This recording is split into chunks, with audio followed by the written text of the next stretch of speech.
কুমিল্লাতে জাম হওয়ার মূলত কারণ হচ্ছে এই যে অটোগুলো আছে না, এই অটোগুলা এই রাস্তার পাশে দাঁড় করানো, প্লাস যে বাজারগুলা এইভাবে বসানো। এই রোডটা ব্যস্ততম রোড, তারপরেও মানুষ কেন জানি এই রোডের উপরে বাজার বসায়, এই রোডের উপরে ভিক্ষা করে, এই রোডের উপরে সিএনজি পার্কিং করে, অটো পার্কিং করে। আমার এই জিনিসটা কোনোভাবেই বুঝে আসে না।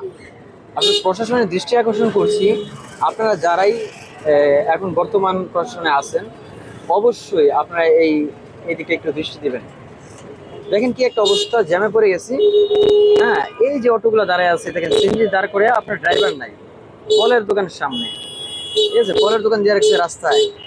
পাশাপাশি আপনি একটু এদিকটা দেখাই, এদিকটার অবস্থা তো আরো ভয়াবহ। দেখেন কি একটা অবস্থা, সিএনজি কারাগার রাখছে, এই যে অটো রাস্তার মাঝখানে আপনি অটো রেখে দিচ্ছে। ঠিক আছে, আরেকদিন হাসে, রাতকালে হাসে।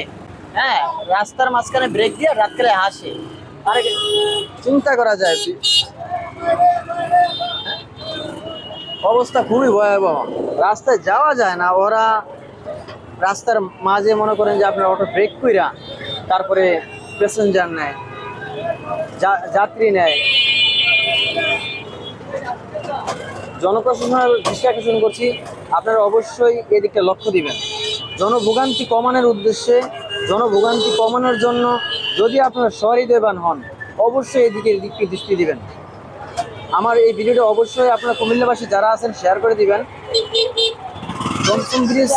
টমসন ব্রিজে যে এই জ্যামগুলো কত মানুষের কত সমস্যা।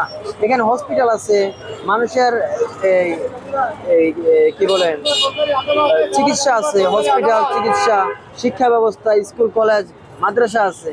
এভাবে যদি জ্যামে পড়ে থাকে তাহলে তো সমস্যা।